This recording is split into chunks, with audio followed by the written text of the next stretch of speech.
ಒಂದೆಡೆ ಜಿಲೇಬಿ ಮಿಠಾಯಿ ಅಂಗಡಿ, ಇನ್ನೊಂದು ಕಡೆ ಮಕ್ಕಳ ಆಟಿಕೆ, ಬಟ್ಟೆ ಅಂಗಡಿ ಸಾಲು ಸಾಲು. ಇವೆಲ್ಲದರ ನಡುವೆ ಜನಜಂಗುಳಿಯ ಸಾಲು. ಇದು ಗೋಕರ್ಣ ಶಿವರಾತ್ರಿ ಜಾತ್ರೆ ಪೇಟೆಯಲ್ಲಿ ಜನ ಖರೀದಿಯ ಝಲಕ್. ಶಿವರಾತ್ರಿ ಜಾತ್ರೆ ಪೇಟೆಯಲ್ಲಿ ಕಳೆದ 2 ದಿನಗಳಿಂದ ಜನಜಂಗುಳಿ ಹೆಚ್ಚಾಗಿದ್ದು ವ್ಯಾಪಾರ ವಹಿವಾಟು ಜೋರಾಗಿದೆ. ಮಹಾಬಲೇಶ್ವರ ಮಂದಿರದ ಶಿವರಾತ್ರಿ ಮಹೋತ್ಸವದ ಮಹಾರಥೋತ್ಸವದ ಬಳಿಕ ಸ್ಥಳೀಯರು ಅಧಿಕ ಸಂಖ್ಯೆಯಲ್ಲಿ ಜಾತ್ರೆಯಲ್ಲಿ ವಸ್ತುಗಳ ಖರೀದಿಗೆ ಬರುವುದು ವಾಡಿಕೆಯಾಗಿದ್ದು, ಅದರಂತೆ ಸಂಜೆ ವೇಳೆ ಕುಟುಂಬ ಸದಸ್ಯರೊಂದಿಗೆ ಪೇಟೆಗೆ ಹಾಜರಿ ನೀಡುತ್ತಿದ್ದಾರೆ. ಮಿಠಾಯಿ, ಖಾಜಾ, ಮೀಜಿ ಸೇರಿದಂತೆ ವಿವಿಧ ಸಿಹಿ ತಿಂಡಿಯ ಅಂಗಡಿ ಬಂದಿದ್ದು, ಜಾತ್ರೆಗೆ ಬಂದವರು ಇದನ್ನ ಖರೀದಿಸಿ ತೆರಳುವುದು ಪದ್ಧತಿ ಇದ್ದು, ಅದರಂತೆ ವಹಿವಾಟು ನಡೆದಿದೆ. ತೊಟ್ಟಿಲು, ಮಕ್ಕಳು ಕುಳಿತುಕೊಳ್ಳುವ ಸಣ್ಣ ಪ್ರಮಾಣದ ಆಟಿಕೆಗಳು ಬಸ್ ನಿಲ್ದಾಣದ ಹತ್ತಿರ ಆಕರ್ಷಿಸುತ್ತಿದ್ದು, ಉಳಿದ ಬಹುತೇಕ ಕಡೆ ಬಟ್ಟೆ, ಪಾತ್ರೆ, ಮಕ್ಕಳ ಆಟಿಕೆ ಅಂಗಡಿಗಳು ಬಂದಿದೆ. ಕಬ್ಬಿನ ಹಾಲು, ಫಾಸ್ಟ್ ಫುಡ್ ಅಂಗಡಿ ಮತ್ತಿತರ ವಸ್ತುಗಳ ಮಳಿಗೆಗಳು ಇದೆ. ಪ್ರತಿ ವರ್ಷ ಬರುವಷ್ಟು ಜಾತ್ರಾ ಅಂಗಡಿ ಬಂದಿಲ್ಲ. ಇದರಿಂದ ಅನೇಕ ಕಡೆಯ ರಸ್ತೆ ಅಂಚು ಖಾಲಿ ಕಾಣುತ್ತಿದೆ. ಶಿರ್ಸಿ, ಯಲ್ಲಾಪುರ ಜಾತ್ರೆ ಇದೇ ಸಮಯದಲ್ಲಿರುವುದರಿಂದ ವ್ಯಾಪಾರಸ್ಥರು ಇತ್ತ ಮುಖ ಮಾಡಿಲ್ಲ ಎನ್ನಲಾಗಿದ್ದು, ಹಾಲಿ ಇರುವ ಅಂಗಡಿಗಳು ರವಿವಾರದವರೆಗೆ ಇರುತ್ತದೆ ಎನ್ನಲಾಗಿದ್ದು, ಮುಂದಿನ ವಾರ ಬಹುತೇಕ ಜಾತ್ರೆ ಅಂಗಡಿಗಳು ತೆರವುಗೊಳ್ಳುವ ನಿರೀಕ್ಷೆಯಲ್ಲಿದೆ. ಹಲವು ವರ್ಷದ ಹಿಂದೆ ಶಿವರಾತ್ರಿ ಜಾತ್ರೆಗೆ ಉತ್ತರ ಕರ್ನಾಟಕ ಭಾಗದ ಖ್ಯಾತ ನಾಟಕ ಕಂಪನಿಗಳು ಬರುತ್ತಿತ್ತು. ಇದರಂತೆ ಯಕ್ಷಗಾನ ಪ್ರದರ್ಶನವೂ ಇರುತ್ತಿತ್ತು. ಗೆಳೆಯರು, ಕುಟುಂಬ ಸದಸ್ಯರು ಒಟ್ಟಾಗಿ ಜಾತ್ರೆಯ ತಿರುಗಾಟ ಮುಗಿಸಿ ನಾಟಕ, ಯಕ್ಷಗಾನ ಪ್ರದರ್ಶನಕ್ಕೆ ತೆರಳುತ್ತಿದ್ರು. ಒತ್ತಡದ ಬದುಕಿನಲ್ಲಿ ಮನರಂಜನಾ ಕಾರ್ಯಕ್ರಮ ಮನಸ್ಸಿಗೆ ಒಂದಿಷ್ಟು ಖುಷಿ, ನೆಮ್ಮದಿ ನೀಡುವುದರ ಜೊತೆಗೆ ಕಲಾವಿದರ ಬದುಕಿಗೂ ಆಸರೆ ಆಗುತ್ತಿತ್ತು. ಆದರೆ ಪ್ರಸ್ತುತ ಬಟ್ಟೆ ಹಾಗೂ ಫಾಸ್ಟ್ ಫುಡ್ ಅಂಗಡಿಗಳೇ ಜಾಸ್ತಿಯಾಗಿದ್ದು, ಈ ಅಂಗಡಿಗಳ ಮುಂದೆ ನಿಂತು ಮೊಬೈಲ್ನಲ್ಲಿ ಸೆಲ್ಫಿ ತೆಗೆದುಕೊಳ್ಳುತ್ತಾ ಸಂಭ್ರಮಿಸುವುದು, ವಿಡಿಯೋ ಮಾಡಿ ಹಂಚಿಕೊಳ್ಳುವುದೇ ಹೆಚ್ಚಾಗಿದ್ದು, ಮೊಬೈಲ್ ನೋಡುವುದೇ ಮನರಂಜನೆಯಾಗಿ ಮಾರ್ಪಟ್ಟಿದ್ದು ಇದಕ್ಕೆ ಸೀಮಿತವಾಗಿದೆ. ಕರಾವಳಿ ಮುಂಜಾವು ಡಿಜಿಟಲ್ ನ್ಯೂಸ್, ವಿನಾಯಕ್ ಶಾಸ್ತ್ರಿ, ಗೋಕರ್ಣ. ವೈದ್ಯಕೇತರ ಸಿಬ್ಬಂದಿಗಳು ವೈದ್ಯರಷ್ಟೇ ಪ್ರಮುಖರು. ಆರೋಗ್ಯ ಕ್ಷೇತ್ರದ ಕೆಲಸ ಕಾರ್ಯಗಳಲ್ಲಿ ಜಾತಿ ಧರ್ಮಗಳ ಭೇದಗಳನ್ನು ಮೀರಿ ಮಾನವೀಯತೆಯಿಂದ ಸೇವೆ ಸಲ್ಲಿಸುವುದು ಮುಖ್ಯ ಎಂದು ಮುಖ್ಯಮಂತ್ರಿ ಸಿದ್ದರಾಮಯ್ಯ ತಿಳಿಸಿದರು. ಆರೋಗ್ಯ ಮತ್ತು ಕುಟುಂಬ ಕಲ್ಯಾಣ ಇಲಾಖೆ ವತಿಯಿಂದ ಆಯೋಜಿಸಲಾಗಿದ್ದ ಅಭಯಹಸ್ತ ಆರೋಗ್ಯ ಮತ್ತು ಕುಟುಂಬ ಕಲ್ಯಾಣ ಇಲಾಖೆ ಹಾಗೂ ಆಹಾರ ಸುರಕ್ಷತೆ ಮತ್ತು ಔಷಧ ಆಡಳಿತದ ವೃಂದಗಳ ನೇಮಕಾತಿ ಆದೇಶಗಳ ವಿತರಣೆ ಕಾರ್ಯಕ್ರಮದಲ್ಲಿ ಭಾಗವಹಿಸಿ ಮಾತನಾಡಿದರು. 1000 ಜನರಿಗೆ ನೇಮಕಾತಿ ಆದೇಶಗಳನ್ನು ಪಡೆದು ಆರೋಗ್ಯ ಇಲಾಖೆಗೆ ಸೇರ್ಪಡೆಯಾಗಿರುವುದು ಸಂತೋಷದ ವಿಷಯ. ಇದು ಕೇವಲ ವೃತ್ತಿಯಲ್ಲ, ಜೀವ ಉಳಿಸುವ ಹಾಗೂ ರೋಗ ತಡೆಯುವ ಸಾರ್ಥಕ ಕಾರ್ಯವನ್ನೊಳಗೊಂಡಿದೆ ಎಂದರು. ನಮ್ಮ ಸರ್ಕಾರ 2ನೇ ಬಾರಿ ಅಧಿಕಾರಕ್ಕೆ ಬಂದ ನಂತರ ಖಾಲಿ ಹುದ್ದೆಗಳನ್ನು ಹಂತ ಹಂತವಾಗಿ ಭರ್ತಿ ಮಾಡಲಾಗುತ್ತಿದೆ. ನೇಮಕಾತಿಯಲ್ಲಿದ್ದ ಹಲವು ಸಮಸ್ಯೆಗಳನ್ನು ಬಗೆಹರಿಸಿ ಸಮಾಜದ ಸ್ವಾಸ್ಥ್ಯವನ್ನ ಕಾಪಾಡುವ ಶಿಕ್ಷಣ, ಆರೋಗ್ಯ, ಪೊಲೀಸ್ ವ್ಯವಸ್ಥೆ ಅತ್ಯಂತ ಅವಶ್ಯಕವಾಗಿದ್ದು, ಇಲ್ಲಿ ಖಾಲಿ ಹುದ್ದೆಗಳ ಭರ್ತಿಗೆ ಸರ್ಕಾರ ಆದ್ಯತೆ ನೀಡುತ್ತದೆ. 2.5 ಲಕ್ಷಕ್ಕೂ ಹೆಚ್ಚು ಹುದ್ದೆಗಳು ಸರ್ಕಾರದ ವಿವಿಧ ಇಲಾಖೆಗಳಲ್ಲಿ ಖಾಲಿ ಇದ್ದು, ಇವುಗಳನ್ನು ಹಂತ ಹಂತವಾಗಿ ಭರ್ತಿ ಮಾಡಲಾಗುವುದು ಎಂದರು. ವೈದ್ಯಕೇತರ ಸಿಬ್ಬಂದಿಗಳು ವೈದ್ಯರಷ್ಟೇ ಪ್ರಮುಖರು. ಆರೋಗ್ಯ ಇಲಾಖೆಯ ಕೆಲಸ ಕಾರ್ಯಗಳಲ್ಲಿ ಜಾತಿ ಧರ್ಮಗಳ ಭೇದಗಳನ್ನು ಮೀರಿ ಮಾನವೀಯತೆಯಿಂದ ಸೇವೆ ಸಲ್ಲಿಸುವುದು ಮುಖ್ಯ. ರೋಗಿಗಳಿಗೆ ಚಿಕಿತ್ಸೆಯ ಸಂದರ್ಭದಲ್ಲಿ ಬೇಕಾಗುವ ರಕ್ತವನ್ನ ಪಡೆಯಲು ಯಾವುದೇ ಜಾತಿ ಧರ್ಮಗಳನ್ನ ಪರಿಗಣಿಸುವುದಿಲ್ಲ. ಆದರೆ ಜನರು ಗುಣಮುಖರಾದಂತಹ ತಕ್ಷಣ ಪುನಃ ಜಾತಿ ಧರ್ಮ ಸುಳಿಯಲ್ಲಿ ಬೀಳುತ್ತಾರೆ. ರೋಗ ತಡೆಗಟ್ಟುವುದಕ್ಕೆ ಹೆಚ್ಚಿನ ಆದ್ಯತೆ ನೀಡಬೇಕು. ಈ ದಿಸೆಯಲ್ಲಿ ಆರೋಗ್ಯ ಇಲಾಖೆ ಕಾರ್ಯತತ್ಪರವಾಗಬೇಕು. ರಾಜ್ಯದ ಆರೋಗ್ಯ ಕ್ಷೇತ್ರದ ಅಭಿವೃದ್ಧಿಗೆ ಹಲವು ಯೋಜನೆಗಳನ್ನು ಸರ್ಕಾರ ಕಾರ್ಯಗತಗೊಳಿಸಲಾಗುತ್ತಿದೆ ಎಂದರು.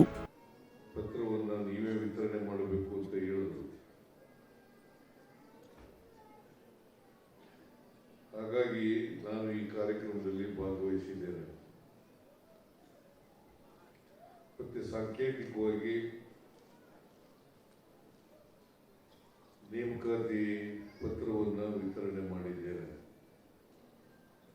ಸುಮಾರು 1,000 ಜನರು ಇವತ್ತು ಹೊಸದಾಗಿ ನೇಮಕಾತಿ ಪತ್ರವನ್ನು ಪಡೆದು ಆರೋಗ್ಯ ಮತ್ತು ಕುಟುಂಬ ಕಲ್ಯಾಣ ಇಲಾಖೆಗೆ ಸೇರ್ಪಡೆಯಾಗ್ತಾ ಇದ್ದಾರೆ. ಯಾರ್ಯಾರು ಹೊಸದಾಗಿ ನೇಮಕ ಆಗಿದ್ದಾರೆ? ಉತ್ತರ ಕನ್ನಡ ಅತ್ಯಂತ ಸಮೃದ್ಧಿ ಹೊಂದಿರುವ ಜಿಲ್ಲೆಯಾಗಿದೆ. ಇಲ್ಲಿಯ ಕಡಲು ಹಾಗೂ ನದಿಗಳು ಸಂರಕ್ಷಣೆಯಾದರೆ ಮಾತ್ರ ನಮ್ಮ ನಾಡು ಉಳಿಯುತ್ತದೆ ಎಂದು ಪರಿಸರವಾದಿ ಹಾಗೂ ಚಲನಚಿತ್ರ ನಟ ಸುರೇಶ್ ಹೆಬ್ಳೀಕರ್ ಹೇಳಿದರು. ಅಂಕುಲ ತಾಲೂಕಿನ ಕೇಣಿ ಗ್ರಾಮಕ್ಕೆ ಶನಿವಾರ ವಾಣಿಜ್ಯ ಬಂದರು ನಿರ್ಮಿಸಲು ಉದ್ದೇಶಿಸಿರುವ ಸ್ಥಳಕ್ಕೆ ಭೇಟಿ ನೀಡಿ ಮಾತನಾಡಿ, ಜಿಂದಾಲ್ ಕಂಪನಿಯು ಪಶ್ಚಿಮ ಘಟ್ಟದಲ್ಲಿರುವ ಮರಗಳನ್ನ ಕಡಿದು ಪರಿಸರ ನಾಶ ಮಾಡಿ ಇದೀಗ ಕಡಲ ತೀರ ನಾಶ ಮಾಡಲು ಮುಂದಾಗಿದೆ. ಉತ್ತರ ಕನ್ನಡ ಜಿಲ್ಲೆಯಲ್ಲಿ 80% ಅರಣ್ಯ ಇರುವುದರಿಂದಲೇ ಇಲ್ಲಿ ಕೃಷಿಕರು ನೆಮ್ಮದಿಯಿಂದ ಜೀವನ ನಡೆಸುತ್ತಿದ್ದಾರೆ. ಮೀನುಗಾರರಿಗೆ ಸಮುದ್ರವೇ ಆಸ್ತಿ. ಅದನ್ನೇ ಕಿತ್ತುಕೊಂಡ್ರೆ ಸಮುದಾಯ ಮುಂದಿನ ಜೀವನ ಹೇಗೆ ನಿರ್ವಹಿಸಬೇಕು? ದೊಡ್ಡ ಪಟ್ಟಣದಲ್ಲಿ ಎಲ್ಲರಿಗೂ ಉದ್ಯೋಗ ದೊರಕಲು ಸಾಧ್ಯವಿಲ್ಲ. ಈಗಿರುವ ಸರ್ಕಾರಗಳು ಚುನಾವಣೆ ಬಂದ ಸಂದರ್ಭದಲ್ಲಿ ನಮ್ಮ ಮನೆ ಬಾಗಿಲಿಗೆ ಬರುತ್ತವೆ. ಆದ್ರೆ ನಾವು ಸಮಸ್ಯೆಯನ್ನ ಹೇಳಿಕೊಳ್ಳಲು ಹೋದ್ರೆ ದೂರ ಸರಿಯುತ್ತವೆ. ಆದ್ದರಿಂದ ನೀವೆಲ್ಲರೂ ಗಟ್ಟಿಯಾಗಿ ನಿಂತು ಈ ಸಮಸ್ಯೆಯನ್ನ ಎದುರಿಸಿ ಪರಿಹಾರ ಕಂಡುಕೊಳ್ಳಬೇಕು. ನಿಮ್ಮ ಹೋರಾಟಕ್ಕೆ ನನ್ನ ಬೆಂಬಲ ಸಹ ಇದೆ ಎಂದು ತಿಳಿಸಿದ್ರು. ಕಡಲ ಜೀವಶಾಸ್ತ್ರ ವಿಭಾಗದ ನಿವೃತ್ತ ಪ್ರಾಧ್ಯಾಪಕ ವಿಎನ್ ನಾಯಕ್, ಸಂಜೀವ್ ಬಲೆಗಾರ ಮಾತನಾಡಿದ್ರು. ಜಟ್ಟೆಪ್ಪ ನಾಯ್ಕ್, ಚಂದ್ರಕಾಂತ್, ಸವಿತಾ ಕಲ್ಮಠ ಸೇರಿದಂತೆ ಸ್ಥಳೀಯ ಮೀನುಗಾರರು ಇದ್ದರು. ಆದರೆ ನಿಮ್ಮ ಹೋರಾಟ ಇದೆಯಲ್ಲ, ಇದೇ ಮುಂದೆ ನಿಲ್ಲೋದು. ಇಷ್ಟು ಮಾತ್ರ ನಾನು ಖಂಡಿತವಾಗಿ ಹೇಳ್ತೇನೆ. ನಿಮ್ಮ ಹೋರಾಟ ಇದೆ, ಇದರ ಹಿಂದೆ ಸರಿಬೇಡಿ. ಅದು ಸಂಜೀವ್ ಅವರು ಹೇಳಿದ್ದಾರೆ. ನಾನು ಪಶ್ಚಿಮ ಘಟ್ಟ ಎಲ್ಲಿಂದ ಶುರು ಆಗುತ್ತೆ? ನಮ್ಮ ಕರ್ನಾಟಕದ ಪಶ್ಚಿಮ ಘಟ್ಟ ಮರಕೇರ ಕೊಡಗು ಇದೆಯಲ್ಲ, ಕೊಡಗಿನ ವಿರುದ್ಧ ಹೋಗಿದ್ದೇನೆ ನಾನು. ಕೊಡಗಿನ ಗಿಡ ಕಡಿದ ವಿರುದ್ಧ ನಾನು ಅಲ್ಲಿ ಶ್ರಮ ಪಟ್ಟಿದ್ದೇನೆ. ಮೊನ್ನೆ ಕೂಡ ಅಲ್ಲಿ ಒಂದು NGO ಅವರು ಹೇಳಿದರು, ಅದರೊಳಗೆ ನಾನು ಮೆಂಬರ್ ಇದ್ದೇನೆ. ನಾನು ಹೇಳಿದೆ, ಇಡೀ ಕೊಡಗು ಜಿಲ್ಲೆನ ನೀವು ಒಂದು ಪಶ್ಚಿಮ ಘಟ್ಟದ ಒಂದು ಅಭಿವೃದ್ಧಿ ಆಗದಂಗೆ ನೋಡ್ಕೊಳ್ಳಿ. ಯಾಕಂದರೆ ಅವರು ಪಾಪ ಎಷ್ಟೋ 200 ವರ್ಷಗಳಿಂದ ಅವ್ರು ಡಿಫೆನ್ಸಲ್ಲಿ ಸರ್ವ್ ಮಾಡ್ತಾ ಬಂದಿರೋದು. ಕೊಡಗಿನ ಜನ ನೀವು ಕೇಳಿರ್ಬೇಕಲ್ಲ, ಕೊಡಗಿನ ಜನ ಅಲ್ಲಿ ಇವತ್ತು ರಿಯಲ್ ಎಸ್ಟೇಟ್ ನಡೆದಿದೆ. ಅಲ್ಲೂ ಕೂಡ ಈ ಥರ ಕಾಡುಗಳನ್ನು ಗುಡ್ಡಗಳನ್ನು ಕಡಿದು ಗುಡ್ಡ ಬಿದ್ದು ಸತ್ತು ಅನೇಕ ರೀತಿಯಿಂದ ಹಾಳಾಗ್ತಾ ಇದೆ.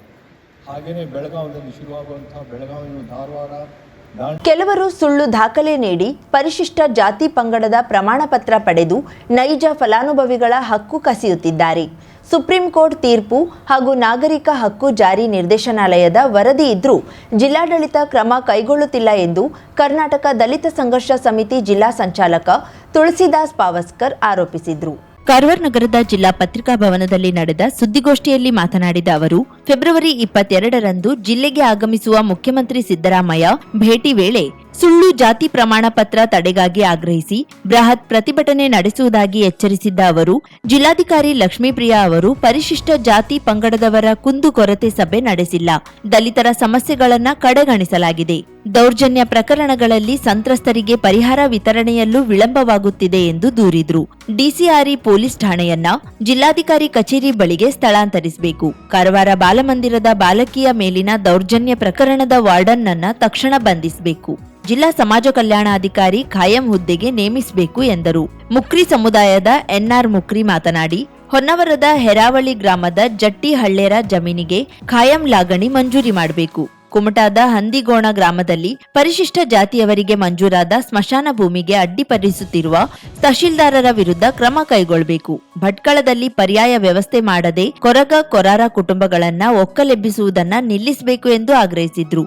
ನಾಳೆ ದಿನ ರಾಜ್ಯದ ಮಾನ್ಯ ಮುಖ್ಯಮಂತ್ರಿಗಳಾದಂತಹ ಸಿದ್ದರಾಮಯ್ಯ ಸಾಹೇಬ್ ಬರ್ತಾ ಇದ್ದಾರೆ. ಇದರ ಬಗ್ಗೆ ನಾವು ಅನೇಕ ಬಂದಿದ್ದೇವೆ. ಆದರೆ ಸುಳ್ಳು ಜಾತಿ ಪ್ರಮಾಣ ಪತ್ರ ಪಡೆದುಕೊಂಡವರಿಂದ ಇಲ್ಲಿ ತನಕ ಯಾವುದೇ ಒಂದು ಕ್ರಮ ಆಗಿದ್ದಿರುವುದಿಲ್ಲ. ವಿಶೇಷವಾಗಿ ಪರಿಶಿಷ್ಟರಲ್ಲದೆ ಇದ್ದಂಥ ಮೀನುಗಾರ ಮಗವೀರರಲ್ಲಿ ರಾಜಕೀಯವಾಗಿ, ಶೈಕ್ಷಣಿಕವಾಗಿ, ಆರ್ಥಿಕವಾಗಿ, ಸ್ಥಳೀಯ ಸಂಸ್ಥೆಗಳಲ್ಲಿ, ಜಿಲ್ಲಾ ಪಂಚಾಯತ್, ತಾಲೂಕ್ ಪಂಚಾಯತ್, ನಗರ ಸೊಸೈಟಿಗಳಲ್ಲಿ ಪರಿಶಿಷ್ಟ ಜಾತಿ ಅವರಿಗೆ ಮೀಸಲಿಟ್ಟಂತಹ ಎಲ್ಲ ಸೌಲಭ್ಯಗಳನ್ನು ಮೋಸ ಮಾಡಿ ಪಡೆದುಕೊಂಡಿದ್ದಾರೆ. ಅದೇ ರೀತಿ ಒಕ್ಕಲಿಗರು ತಾವು ಪರಿಶಿಷ್ಟ ಪಂಗಡ ಅಂತ ಹೇಳಿ ಉತ್ತರ ಕನ್ನಡ ಜಿಲ್ಲೆಯಲ್ಲಿ ಪರಿಶಿಷ್ಟ ಪಂಗಡದ ಸೌಲಭ್ಯಗಳನ್ನು ಪಡ್ಕೊಂಡು ಪರಿಶಿಷ್ಟರಿಗೆ ನೈಜ SC/ST ಅವರಿಗೆ ಅನ್ಯಾಯ ಮಾಡ್ತಾ ಇದ್ದಾರೆ. ಮಾನ್ಯ ಸರ್ವೋಚ್ಚ ನ್ಯಾಯಾಲಯ ಈ ಸುಳ್ಳು ಜಾತಿ ಪ್ರಮಾಣ ಜಿಲ್ಲೆಯಲ್ಲಿ ದಲಿತ ಸಮುದಾಯದ ಮೇಲಿನ ಅನ್ಯಾಯವನ್ನ ಸರಿಪಡಿಸಲು ಕ್ರಮ ಕೈಗೊಳ್ಳದಿದ್ರೆ ಮುಖ್ಯಮಂತ್ರಿ ಭೇಟಿ ವೇಳೆ ತಮ್ಮ ಸಂಘಟನೆಯ ವಿರೋಧ ಮುಂದುವರಿಯಲಿದೆ ಎಂದು ಜಿಲ್ಲಾ ಸಂಘಟನಾ ಸಂಚಾಲಕ ಹಾಗೂ ಹೈಕೋರ್ಟ್ ವಕೀಲ ರವೀಂದ್ರ ಮಂಗಳ ಎಚ್ಚರಿಸಿದ್ರು. ಸುದ್ದಿಗೋಷ್ಠಿಯಲ್ಲಿ ಮಾರುತಿ ಪಾವಸ್ಕರ್ ಭಟ್ಕಳ, ಪಿಜಿ ಮುಕ್ರಿ ಹಂದಿಗೋಣ, ಚಂದ್ರು ಮುಕ್ರಿ ಹೊನ್ನವರ, ಜಗದೀಶ್ ಹಳ್ಳೇರ ಮತ್ತು ಗೋವಿಂದ್ ಮುಕ್ರಿ ಉಪಸ್ಥಿತರಿದ್ದರು. ಈಗ ನಮ್ಮ ಸಮಸ್ಯೆಗಳಿಗಾಗಲೇ ನಾವು ರಾಜ್ಯದಲ್ಲಿ ಸಹ ಬೆಂಗಳೂರಲ್ಲಿ ಹೋಗಿ ಅವರಿಗೆ ನೇರವಾಗಿ ಹೇಳಿದ್ದುಂಟು. ಇವತ್ತಿನವರೆಗೆ ಯಾವುದೇ ಕ್ರಮವನ್ನು ಅವರು ತಗೊಂಡಿದ್ದಿಲ್ಲ, ಅಥವಾ ಸಮಾಜ ಕಲ್ಯಾಣ ಸಚಿವರು ಸಹ ಇದರ ಬಗ್ಗೆ ವಿಚಾರ ಮಾಡಿದ್ದಿಲ್ಲ. ಇಂಥ ಸಮಯದಲ್ಲಿ ಅವರಿಗೆ ಒಂದು ಒಂದು ಮೆಸೇಜ್ ಹೋಗಲಿ ಅನ್ನೋ ದೃಷ್ಟಿಯಿಂದ ನಾವು ಪ್ರತಿಭಟನೆ ಮಾಡಬೇಕು ಅಂತ ವಿಚಾರ ಮಾಡಿದ್ವಿ. ಒಂದು ಸಂಸ್ಥೆಯನ್ನ ಕಟ್ಟಿ ಬೆಳೆಸಿ ಅಭಿವೃದ್ಧಿಗೊಳಿಸಲು ಉತ್ತಮ ಚಿಂತನೆಯೊಂದಿಗೆ ಯೋಜನೆ ರೂಪುಗೊಂಡು ಸಾಧನೆ ರೂಪದಲ್ಲಿ ಹೊರಬರಬೇಕು. ಆ ನಿಟ್ಟಿನಲ್ಲಿ ಸಹಕಾರ ಸಂಸ್ಥೆಗಳು ಬೆಳವಣಿಗೆಯಾಗಬೇಕು ಎಂದು ಕಲಬುರಗಿ ಚಿತ್ತಾಪುರ ತಾಲೂಕಿನ ಕರದಾಳುವಿನ ಬ್ರಹ್ಮಶ್ರೀ ನಾರಾಯಣಗುರು ಶಕ್ತಿಪೀಠದ ಪೀಠಾಧಿಪತಿ ಪ್ರಣವಾನಂದ ಸ್ವಾಮೀಜಿ ನುಡಿದರು. ಗೋಕರ್ಣ ಹನೇಹಳ್ಳಿ ಗ್ರಾಮೀಣ ವ್ಯವಸಾಯ ಸೇವಾ ಸಹಕಾರಿ ಸಂಘದ ನಾಡುಮಾಸ್ಕಿರಿ ಗಂಗಾವಳಿ ಶಾಖೆಯನ್ನ ಶನಿವಾರ ಗಂಗಾವಳಿಯ ಸಾಯಿ ಕಾಂಪ್ಲೆಕ್ಸ್ನಲ್ಲಿ ಉದ್ಘಾಟಿಸಿ ದಿವ್ಯ ಸಾನ್ನಿಧ್ಯ ವಹಿಸಿ ಆಶೀರ್ವಚನ ನೀಡಿದ್ರು. ಒಂದು ಸಂಸ್ಥೆಯನ್ನೇ ನಡೆಸಿಕೊಂಡು ಹೋಗಬೇಕಾದ್ರೆ ಅದಕ್ಕೊಂದು ಚಿಂತನೆ ಬೇಕು. ಆ ಚಿಂತೆಯ ಅನಂತರ ಒಂದು ಯೋಜನೆ ಆಗಬೇಕು. ಆ ಯೋಚನೆಯ ಅನಂತರ ಅದು ಸಾಧನಾ ರೂಪದಲ್ಲಿ ಹೊರಗಡೆ ಬರಬೇಕು. ಚಿಂತನೆ ಮತ್ತು ಯೋಚನೆ ಮತ್ತು ಸಾಧನೆ ಇದು ಮೂರೂ ಕೂಡಿ ಕಂಡು ಬಂದಾಗ ಏನಾಗ್ತದೆ, ಅದು ಯಶಸ್ಸಿಗೆ ಹೋಗುತ್ತೆ. ಇಲ್ಲವಾದ್ರೆ ಬಹಳ ಕಷ್ಟ ಆಗುತ್ತೆ. ಆದ್ರೆ ಆ ಚಿಂತನೆ ಮತ್ತು ಯೋಜನೆ ಮತ್ತು ಸಾಧನೆ ಬರಬೇಕಾದ್ರೆ ಒಬ್ಬ ಮನುಷ್ಯ 3 ತಲೆಯಿಂದ ಯೋಚನೆ ಮಾಡ್ತಾರಂತೆ. ಒಂದು ತಲೆ ಸ್ವತಂತ್ರವಾಗಿರ್ತಕ್ಕಂಥ ತಲೆ, ಇನ್ನೊಂದು ತಲೆ ಅತಂತ್ರವಾಗಿರ್ತಕ್ಕಂಥ ತಲೆ. ಶಾಖೆಯ ಲಾಕರ್ ಉದ್ಘಾಟಿಸಿದ ಗೋಕರ್ಣ ವ್ಯವಸಾಯ ಸೇವಾ ಸಹಕಾರಿ ಸಂಘದ ಅಧ್ಯಕ್ಷ ಕೆಡಿಸಿಸಿ ಬ್ಯಾಂಕ್ ನಿರ್ದೇಶಕ ರಾಜಗೋಪಾಲ್ ಅಡಿ ಗುರೂಜಿ ಮಾತನಾಡಿ, ಸಾಮಾಜಿಕ ಕಾರ್ಯದಲ್ಲಿ ಗುರು ಎರಡೂ ಬೇಕು ಎನ್ನುವ ನಂಬಿಕೆ ಇದೆ. ಅದರಂತೆ ಗುರುವಿನಿಂದಲೇ ಉದ್ಘಾಟನೆಯಾದ ಶಾಖೆ ಉತ್ತಮ ಕಾರ್ಯನಿರ್ವಹಿಸಲಿ ಎಂದರು. ಜೊತೆಯಲ್ಲಿ ಶಕ್ತಿಯಾಗಿ ಲಕ್ಷ್ಮಿ, ಅದರಿಂದ ಅದನ್ನ ನಾವು ಅದಕ್ಕೆ ಗಣಪತಿ ಸರಸ್ವತಿ ಲಕ್ಷ್ಮಿ, ಗಣಪತಿ ಬಿಟ್ಟು ಆ ಕಡೆ ಸರಸ್ವತಿ ಲಕ್ಷ್ಮಿಯನ್ನು ನಾವು ಕಾಣ್ತೇವೆ. ಎಲ್ಲ ಒಂದು ಪ್ರದೇಶದಲ್ಲೂ ಪ್ರತಿಯೊಂದು ಕಾರ್ಯಕ್ರಮದಲ್ಲೂ ಪ್ರತಿಯೊಂದು ಸ್ಥಳದಲ್ಲೂ ನಾವು ಅದನ್ನು ನೋಡ್ತೇವೆ, ಯಾವುದೇ ಒಂದು ಉದ್ಘಾಟನೆ ಆದರೆ. ಅದೇ ರೀತಿಯಲ್ಲಿ ಈ ನಮ್ಮ ವ್ಯವಸಾಯ ಸೇವಾ ಸಹಕಾರಿ ಸಂಘ ಹನೇಹಳ್ಳಿ ಇದರ ಜನಸೇವೆ ಜನಾರ್ದನ ಸೇವೆ ಅಂತ ಹೇಳಿ ಈ ಸಂಘವನ್ನ ಏನು ವ್ಯವಸ್ಥಿತವಾಗಿ ನಮ್ಮ ಜನಾರ್ದನ್ ಎನ್ ಪಟಗಾರ್ ಅವರು ನಡೆಸ್ಕೊಂಡು ಹೋಗ್ತಾ ಇದ್ದಾರೆ. ಯಾಕಂದ್ರೆ ಆ ಬುದ್ಧಿ ಇದೆ, ಅವರ ಆ ಚಾಕಚಕ್ಯತೆ ಇದೆ, ಅದರಿಂದ ಆ ಕೊರತೆ ಇಲ್ಲ. ನಮ್ಮ ಒಂದು ತಿಳಿದ ಮಟ್ಟಿಗೆ ಅದನ್ನ ನಡೆಸ್ಕೊಳ್ಳೋಕೆ ಈಗ 2ನೇ ಬ್ರಾಂಚ್ ಓಪನ್ ಆಗ್ತಾ ಇದೆ. ಬಹಳ ಸಂತೋಷದ ವಿಚಾರ. ಒಂದು ಗ್ರಾಮೀಣ ಭಾಗದಲ್ಲಿ ಏನೊಂದು ಪರಿಧಿ ಇರುವ ಒಳಗೆ ಚೌಕಟ್ಟಲ್ಲಿ ಇರುವಂತ ಸಂಘದ ಕೌಂಟರ್ ಉದ್ಘಾಟಿಸಿದ ಶಾಸಕ ದಿನಕರ್ ಶೆಟ್ಟಿ ಮಾತನಾಡಿ, ಸಹಕಾರಿ ಸಂಘದಲ್ಲಿ ರಾಜಕೀಯ ಹಸ್ತಕ್ಷೇಪವಿರಬಾರದು. ಸಹಕಾರಿ ಕ್ಷೇತ್ರದಲ್ಲಿ ಹಲವು ಕಾನೂನಿನ ಮಾರ್ಪಾಡು ಇಂದಿನ ದಿನದಲ್ಲಿ ಅಗತ್ಯವಿದೆ ಎಂದರು. ಬಹಳ ವಿಚಿತ್ರನೂ ಅನಿಸ್ತು. ಯಾಕಂತ ಹೇಳಿದ್ರೆ ಸ್ವಾಮೀಜಿ ಅವರನ್ನು ನೋಡಿದವಾಗ ಬಹಳ ವಯಸ್ಸು ಇನ್ನೂ ಚಿಕ್ಕದಿದೆ, ಆದರೆ ಅನುಭವ ಬಹಳ ಇದೆಯಲ್ಲ ಇದರಲ್ಲಿ ಅನ್ನುವಂಥದ್ದು. ಒಂದು ಜನಪ್ರತಿನಿಧಿಯನ್ನ ಹೇಗೆ ಕಾಣಬೇಕು, ಅವರನ್ನು ಗೌರವಿಸಬೇಕು ಅನ್ನುವಂಥದ್ದು ಪರಮ ಪೂಜ್ಯರೇ ತಮ್ಮಲ್ಲಿ ಇರುವಂಥ ಒಂದು ಒಳ್ಳೆಯ ಗುಣವನ್ನ ಇವತ್ತು ನಾನು ಬಹಳ ಹೆಮ್ಮೆಯಿಂದ ಹೇಳಲಿಕ್ಕೆ ನಾನು ಬಯಸ್ತಾ ಇದ್ದೇನೆ. ಇವತ್ತು ಈ ಒಂದು ಸಹಕಾರಿ ಸಂಘಕ್ಕೂ ನನಗೂ ಬಹಳ ಅಂತರ ಇದೆ. ಕಾಂಗ್ರೆಸ್ ಪ್ರಮುಖ ಜಿಲ್ಲಾ ಪಂಚಾಯತ್ ಮಾಜಿ ಸದಸ್ಯ ಪ್ರದೀಪ್ ನಾಯಕ್ ದೇವರಬಾವಿ ಮಾತನಾಡಿ, ಗ್ರಾಮೀಣ ಭಾಗದ ಜನರಿಗೆ ಹಣಕಾಸಿನ ವಹಿವಾಟಿಗೆ ಅಗತ್ಯವಿರುವ ಸಹಕಾರಿ ಸಂಘ ಪ್ರಾರಂಭವಾಗಿರುವುದು ಈ ಭಾಗದವರ ಹಲವು ವರ್ಷದ ಕನಸು ನನಸಾದಂತೆ ಆಗಿದೆ ಎಂದರು. ಇವತ್ತು ವಿದ್ಯುಕ್ತವಾಗಿ ಉದ್ಘಾಟನೆ ಮಾಡಲಾಗಿದೆ. ಬಹಳ ವರ್ಷ ಕನಸಾಗಿತ್ತು. ನಾಡುಮಾಸ್ಕೇರಿ ಹಾಗೂ ಗಂಗಾವಳಿ, ಗಂಗೆಕೊಳ್ಳ, ದುಬ್ಬನ್ಸಿಸಿ ಭಾಗದ ಜನರು ತಮ್ಮಲ್ಲೂ ಕೂಡ ಒಂದು ಶಾಖೆ ಇರಲಿ. ಯಾಕಂದ್ರೆ ಏನೇ ವ್ಯವಹಾರ ಮಾಡಿದ್ರು ಕೂಡ ಹನೇಹಳ್ಳಿ ಹೋಗ್ಬೇಕು, ಇಲ್ಲಾಂದ್ರೆ ಗೋಕರ್ಣ ಅರ್ಬನ್ ಬ್ಯಾಂಕಿಗ ಅಥವಾ ರಾಷ್ಟ್ರೀಕೃತ ಬ್ಯಾಂಕ್ಗಳಿಗೆ ಅಥವಾ ಕೆಡಿಸಿ ಬ್ಯಾಂಕ್ಗೆ ಈ ಭಾಗದ ಜನ ಹೋಗ್ಬೇಕಾಗ್ತಿತ್ತು. ನನಗೂ ಮತ್ತು ಈ ಸೊಸೈಟಿಗೂ ಒಂದ್ ರೀತಿ ಅವಿನಾಭಾವ ಸಂಬಂಧ ಇದೆ. ಅದು ಹೇಗೆ ಕೇಳಿದ್ರೆ ಗಣಪತಿ ನಾಯಕ ನೆಗ್ಗೆ ಶುರು ಮಾಡಿದ್ರು. ಒಂದ್ ರೀತಿ ಪ್ರತ್ಯಕ್ಷವಾಗಿ ಇದೆ ಹಾಗೂ ಅಪ್ರತ್ಯಕ್ಷವಾಗಿ ಈ ಸೊಸೈಟಿ ಜೊತೆ ನಮ್ಮ ಸಂಬಂಧ ಇದೆ. ಜೆಡಿಎಸ್ ಜಿಲ್ಲಾಧ್ಯಕ್ಷ ಸೂರಜ್ ನಾಯ್ಕ್ ಸೋನಿ ಮಾತನಾಡಿ, ಸಂಘದ 5 ದಶಕಗಳಿಗೂ ಹೆಚ್ಚಿನ ಕಾಲದಿಂದ ಗ್ರಾಮೀಣ ಪ್ರದೇಶದಲ್ಲಿ ಸೇವೆ ನೀಡುತ್ತಿರುವ ಸಂಸ್ಥೆಯು ಜನರಿಗೆ ನೀಡಿದ ಸೇವೆ ಶ್ಲಾಘನೀಯ ಎಂದರು. ಮತ್ತೆ ನಾಗರಾಜ್ ನಾಯ್ಕರೆಲ್ಲ ತಿಳ್ಕೊಂಡಿದ್ದು ಅಥವಾ ಉಪಾಧ್ಯಕ್ಷ ನಾಗರಾಜ್ ನಾಯ್ಕರು ಎಲ್ಲ ತಿಳ್ಕೊಂಡಿದ್ದು 5,500 ಸಾವಿರ ಮೆಂಬರ್ಸ್ ಇದ್ದಾರೆ. 10% ಬಂದ್ರು 500 ಆಗ್ತದೆ ಅಂತ 500 ಕುರ್ಚಿ ಹಾಕಿರ್ಬೋದು. ನಾನು ಅದೇ ಅಡಿ ಅವ್ರ ಕೂತಾಗ ಮಾತಾಡ್ತಾ ಇದ್ದೆ, ಹೇಳ್ತಾ ಇದ್ದೆ, ಜನರಲ್ ಬಾಡಿ ಮೀಟಿಂಗ್ ಅಂತ ಕರೆದ್ಬಿಟ್ಟಿದ್ರೆ ನಿಮ್ ಸೈನ್ ಹಾಕು ಪಟ್ಟಿ ಲಾಸ್ಟ್ ಇಟ್ಟಿದ್ರೆ 1,000 ಜನಕ್ಕಿಂತ ಮೇಲೆ ಹೆಚ್ಚು ಬರ್ತಿದ್ರು ಜನರು. ಅವಾಗ ಖಂಡಿತವಾಗಿ ಇದು ಬಹಳ ಎಲ್ಲರೂ ಬಂದು ಸೇರ್ಕೊಂತಿದ್ರು. ಒಂದು ಟೈಮು ಇರ್ಬೋದು. ಕಾರ್ಯಕ್ರಮದ ಅಧ್ಯಕ್ಷತೆ ವಹಿಸಿದ್ದ ಗ್ರಾಮೀಣ ವ್ಯವಸಾಯ ಸಹಕಾರಿ ಸಂಘದ ಅಧ್ಯಕ್ಷ ನಾಗರಾಜ್ ನಾಯ್ಕ್, ಮಹಾಬಲೇಶ್ವರ್ ಕೋಆಪರೇಟಿವ್ ಬ್ಯಾಂಕ್ ನಿರ್ದೇಶಕ ಶ್ರೀನಿವಾಸ್ ನಾಯಕ್ ಮಾತನಾಡಿದ್ರು. ವೇದಿಕೆಯಲ್ಲಿ ಗಂಗಾವಳಿ ನಾಮಧಾರಿ ಸಮಾಜ ಸಂಘದ ಅಧ್ಯಕ್ಷ ಶ್ರೀನಿವಾಸ್ ನಾಯ್ಕ್, ಅಂಬಿಗ ಸಮಾಜದ ಮುಖಂಡ ನಾಗಪ್ಪ ಅಂಬಿಗ, ಲೆಕ್ಕ ಪರಿಶೋಧನಾ ಇಲಾಖೆ ಉಪನಿರ್ದೇಶಕ ಸಂತೋಷ್ ನೇತ್ರೇಕರ್, ಕೆಡಿಸಿಸಿ ಬ್ಯಾಂಕ್ ಕುಮಟಾ ಶಾಖೆಯ ವ್ಯವಸ್ಥಾಪಕ ವಿನಾಯಕ್ ನಾಯಕ್ ಹಾಲಕ್ಕಿ ಸಮಾಜದ ಪ್ರಮುಖರಾದ ವೆಂಕಟರಮಣ ಗೌಡ ಉಪಸ್ಥಿತರಿದ್ದರು. ಕರಾವಳಿ ಮುಂಜಾವು ಡಿಜಿಟಲ್ ನ್ಯೂಸ್, ವಿನಾಯಕ್ ಶಾಸ್ತ್ರಿ, ಗೋಕರ್ಣ. 50,000ಕ್ಕೂ ಅಧಿಕ ಸಬ್ಸ್ಕ್ರೈಬರ್ಸ್, 1.68 ಕೋಟಿಗೂ ಮೀರಿದ ವ್ಯೂಸ್. ಸುದ್ದಿಯೊಂದು 10 ಲಕ್ಷಕ್ಕೂ ಹೆಚ್ಚು ವ್ಯೂಸ್ ಕಂಡ ಹೆಗ್ಗಳಿಕೆ. ವಸ್ತುನಿಷ್ಠ ಮತ್ತು ಖಾತ್ರಿಯಾದ ವರದಿಗಾರಿಕೆ. ಉತ್ತರ ಕನ್ನಡದ ಅತಿ ಹೆಚ್ಚು ಸಬ್ಸ್ಕ್ರೈಬರ್ ಹೊಂದಿರುವ ಯೂಟ್ಯೂಬ್ ಚಾನೆಲ್. ಕರಾವಳಿ ಮುಂಜಾವು ಡಿಜಿಟಲ್ ವೀಕ್ಷಕರಿಗೆ ಧನ್ಯವಾದ. ಇನ್ಮುಂದೆ ಸುದ್ದಿಯಲ್ಲ ಮತ್ತಷ್ಟು ಸೊಗಸು. ನಿಮ್ಮಲ್ಲಿಯ ಸಭೆ ಸಮಾರಂಭ, ಅಂಗಡಿ, ವ್ಯಾಪಾರ ಮಳಿಗೆಯ ಸಹಕಾರಿ ಸಂಸ್ಥೆಯ ಶುಭಾರಂಭದ ಕಾರ್ಯಕ್ರಮಗಳ ವಿಸ್ತೃತ ವಿಡಿಯೋ ಸುದ್ದಿ. ಸಂಪರ್ಕಿಸಿ ನಮ್ಮ ಕರಾವಳಿ ಮುಂಜಾವು ಡಿಜಿಟಲ್ ಪ್ರತಿನಿಧಿಗಳನ್ನ.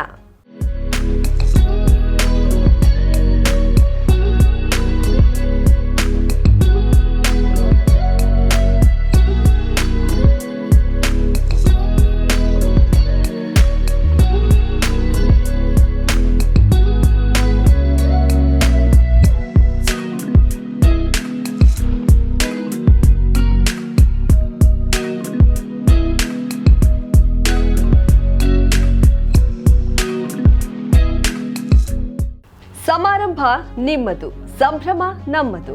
ನೋಡ್ತಾ ಇರಿ ಕರಾವಳಿ ಮುಂಜಾವು ಡಿಜಿಟಲ್.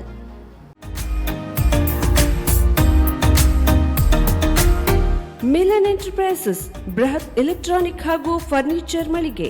ಉತ್ತರ ಕನ್ನಡ ಜಿಲ್ಲೆಯಲ್ಲೇ ಅತಿ ಹೆಚ್ಚು ಮಳಿಗೆಗಳನ್ನ ಹೊಂದಿರುವ, ಅತಿ ಹೆಚ್ಚು ಸಂತೃಪ್ತ ಗ್ರಾಹಕರನ್ನ ಹೊಂದಿರುವ ಮೂಲಕ ಹೆಗ್ಗಳಿಕೆಗೆ ಪಾತ್ರವಾಗಿರುವ ಏಕೈಕ ಸಂಸ್ಥೆ ಮಿಲನ್ ಎಂಟರ್ಪ್ರೈಸಸ್.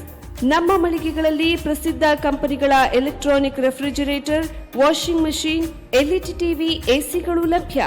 ಭಾರತದ ಕರಾವಳಿ ಹವಾಮಾನಕ್ಕೆ ಹೊಂದಿಕೊಳ್ಳುವ ನಂಬರ್ 1 ಬ್ರ್ಯಾಂಡ್ ಆದ ಗೋದ್ರೇಜ್ ಕಂಪನಿಯ ಕಪಾಟು, ಆಫೀಸ್ ಟೇಬಲ್, ಆಫೀಸ್ ಚೇರ್, ಬ್ಯಾಂಕ್ಗಳಿಗೆ ಹಾಗೂ ಚಿನ್ನದ ಅಂಗಡಿಗಳಿಗೆ ಬೇಕಾಗುವ ಸೇಫ್ ಲಾಕರ್ಗಳು ಅತಿ ಕಡಿಮೆ ಬೆಲೆಯಲ್ಲಿ ಲಭ್ಯವಿದೆ. Teak wood sofa set, wooden dining table ಹಾಗೂ ಗ್ರಾಹಕರಿಗೆ ಬೇಕಾಗುವ ಅಳತೆಯಲ್ಲಿ ನಿಮ್ಮ ಮನೆಗೆ ಹೊಂದಿಕೊಳ್ಳುವ ಹಾಗೆ ಫರ್ನಿಚರ್ ಗಳನ್ನ ಮಾಡಿಕೊಡಲಾಗುವುದು. ಕಸ್ಟಮೈಸ್ಡ್ ಕಿಚನ್, ವಾರ್ಡ್ರೋಬ್ ಗಳನ್ನ ಅತಿ ಹೆಚ್ಚು ವರ್ಷಗಳ ಕಾಲ ಬಾಳಿಕೆ ಬರುವ ಹಾಗೆ ವಾರಂಟಿಯೊಂದಿಗೆ ಮಾಡಿಕೊಡಲಾಗುವುದು.